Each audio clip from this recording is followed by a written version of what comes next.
Hello जी dears, यहाँ पर हमारे पास प्री एक्सरसाइज 7.2 की एक एग्जांपल रह गई थी। उसका सोल्यूशन लेते हैं। उसने क्या ट्रांसफॉर्म द इक्वेशन कि जो इक्वेशन हमारे पास गिवन है, इसकी 6 इक्वेशंस जो हमने पीछे पढ़ी हैं उनके अंदर इनको ट्रांसफॉर्म करना है। स्लोप इंटरसेप्ट फॉर्म में, टू इंटरसेप्ट फॉर्म में, नॉर्मल फॉर्म में, पॉइंट स्लोप फॉर्म में, 2 पॉइंट फॉर्म में और सिमेट्रिक फॉर्म में। देखिए, जो हमारे पास पहली वैल्यू है वो ज़रा गौर कीजिए, गौर से समझिए। वो है जी स्लोप इंटरसेप्ट फॉर्म। ये इसकी जनरल इक्वेशन दी हुई है। हमने इसकी स्लोप इंटरसेप्ट फॉर्म लिखनी है। ये जो फॉर्म है वो ये वाली है, ax plus b y plus c is equal to 0। ये स्टैंडर्ड फॉर्म है इक्वेशन ऑफ स्ट्रेट लाइन की, लीनियर इक्वेशन की, फर्स्ट डिग्री इक्वेशन की इन 2 वेरिएबल। तो याद रखें, यहाँ पर अगर एक्स वाई प्रोडक्ट होगा तो फिर ये लीनियर नहीं रहेगी। स्लोप इंटरसेप्ट फॉर्म जो है वो हमें ये बताती है कि मैं इस शक्ल की हूँ, तो मुझे इस शक्ल में लेके जाइए जबकि y का कोफिशिएंट भी 1 हो। ऐसी सिचुएशन में 12y को इस तरफ ले जाए तो ये आपका पॉजिटिव हो जाएगा।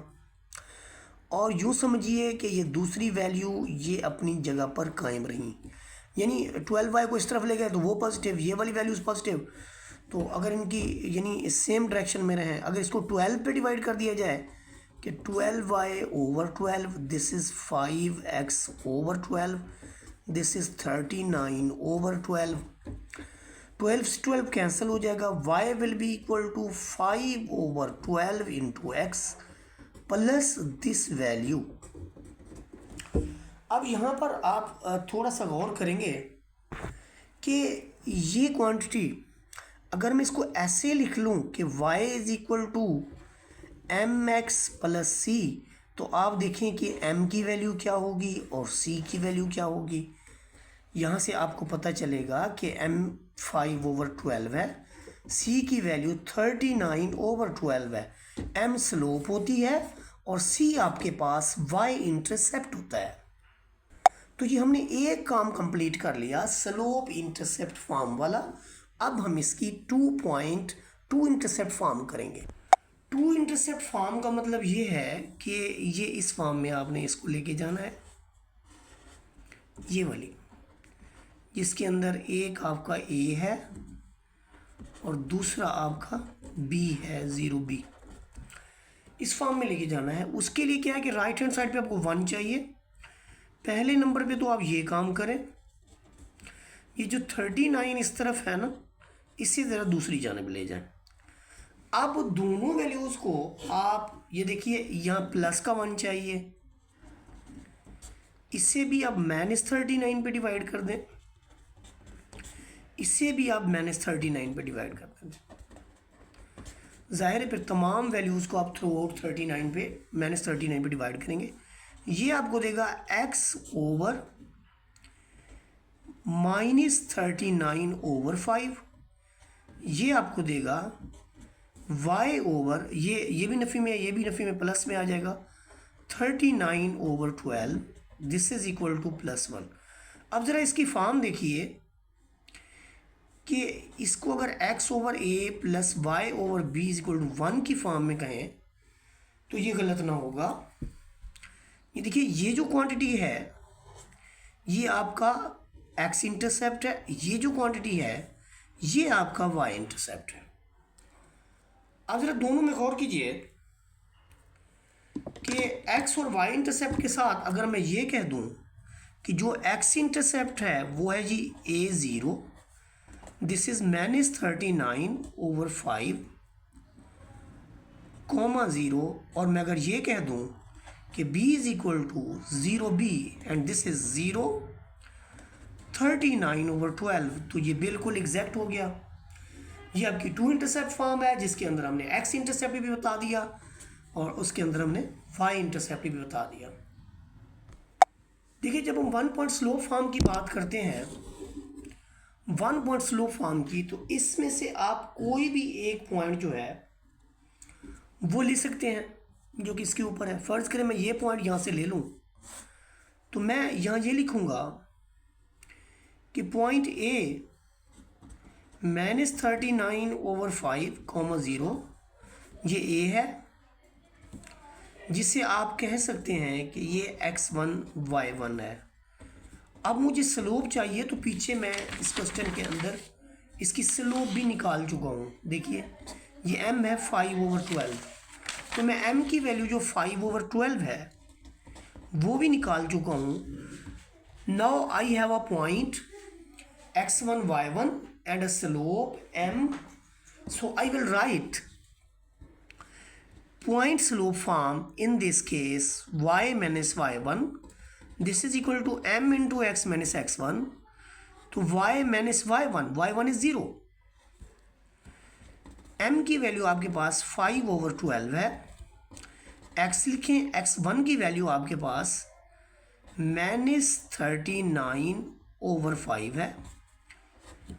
अब यहाँ से इसकी सिंप्लीफिकेशन देखें कि y is equal to 5/12 into x plus 39/5।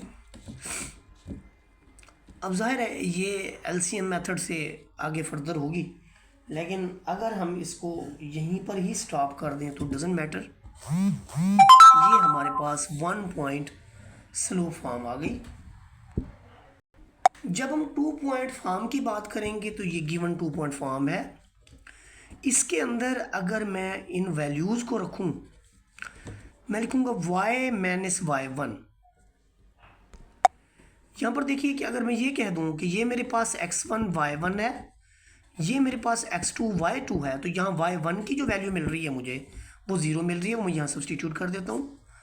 y2 की वैल्यू मेरे पास है 39/12 माइनस जो आपके पास है y1 वो 0 है, this is equal to x लिखूँगा माइनस x1, ये जी -39/5 डिवीजन में आपके पास x2 0 है जी, फिर x1 आपका -39/5 है। तो यहाँ से जो हमें नतीजे मिलते हैं y/39/12 this is equal to x plus 39/5 divided by plus 39/5। तो ये जो हमारे पास इक्वेशन है वो ये शक्ल लेती है। उसके बाद आप सिंप्लीफिकेशन करना चाहते हैं आप करते रहें, कोई फ़र्क नहीं पड़ता, यहाँ तक छोड़ देंगे तो भी आपका क्वेश्चन ठीक रहेगा। पार्ट नंबर 3 के अंदर नॉर्मल फॉर्म पूछा गया था जो हमारा रह गया था। नॉर्मल फॉर्म का जो क्राइटेरिया है वो ये है कि यहाँ पर जो x का कोफिशिएंट है और जो y का कोफिशिएंट है उससे हमने यानी लेफ़्ट हैंड साइड और राइट हैंड साइड को ना डिवाइड कर देना है। यानी ये कि यहाँ पर लेफ़्ट हैंड साइड पे x का कोफिशिएंट 5 है, 5² प्लस 12², इसका स्क्वायर रूट ले लेंगे। ये r की वैल्यू होती है, क्योंकि देखिए नॉर्मल फॉर्म जो आपके पास होती है ना, ये इक्वेशन है, this is length from origin to this, ये आपके पास 90 का एंगल फॉर्म करता है और ये p के इक्वल होते हैं। ये हम इसको ओरिजिन से लेंगे। देखिए ये आपके पास बन रही है जी 25 प्लस 144, तो इस सेंस में ये आपके पास आ रहा है 169, और 169 का जो रूट है वो 13 के इक्वल है। हम क्या करते हैं कि पहली वैल्यू को भी 13 पे डिवाइड कर देते हैं, दूसरी वैल्यू को भी 13 पे डिवाइड करते हैं, लास्ट वन वैल्यूज़ को भी हम 13 पे डिवाइड कर देते हैं। तो इस सेंस में जो हमारे पास यानी रिज़ल्ट आते हैं, याद रखिए जो राइट हैंड साइड पे आपके पास माइनस है, इसे हमने, क्योंकि ये p परपेंडिकुलर डिस्टेंस होता है from origin to the line, इसलिए यहाँ पर आपका मनफी लगाना बड़ा लाजमी है। वो भी मैं बताता हूँ आपको क्यों, ताकि यहाँ पर प्लस लाया जा सके। 13 आपका स्क्वायर रूट की फॉर्म में है, ये प्लस माइनस में होता है। हमने इस वैल्यू को जो है वो पॉजिटिव करना होता है राइट हैंड साइड को, क्योंकि p length of perpendicular from origin to the point है, तो आपका p पॉजिटिव रहना चाहिए। तो इससे चाहे काज या साइन आपका नेगेटिव हो सकता है, लेकिन आपका p length from origin to the given line, ये जो लाइन है ये वाली, ये आपके पास डिस्टेंस जो है पॉजिटिव होगा। तो 1339 ये 3 आ जाएगा। यहाँ पर आपके पास जो x से पहली वैल्यू है उसे आप लिख लें -5/13 into x plus 12/13 into y this is equal to 3। तो आप देखें कि ये किस फॉर्म में आ चुकी है, ये आ चुकी है जी cos alpha X plus sine alpha Y this is equal to P, where P is length of perpendicular from origin to the line. इसका जो सिक्स्थ और लास्ट वन यानी पार्ट है वो ये है हमारे पास कि हमने इसकी सिमेट्रिक फॉर्म निकालनी थी x minus x one over cos of alpha plus y minus y one over sine of alpha is equal to r. यहाँ पर देखिए कि पॉइंट तो हम ऑलरेडी इसका निकाल चुके हैं एक्स वन वाई वन, ये हमने एक ही वैल्यू से निकाला था पहले ही पार्ट के अंदर -39 ओवर 5 इंटू 0। अब दूसरा पॉइंट बी भी यूज़ कर सकते हैं, डजेंट मैटर।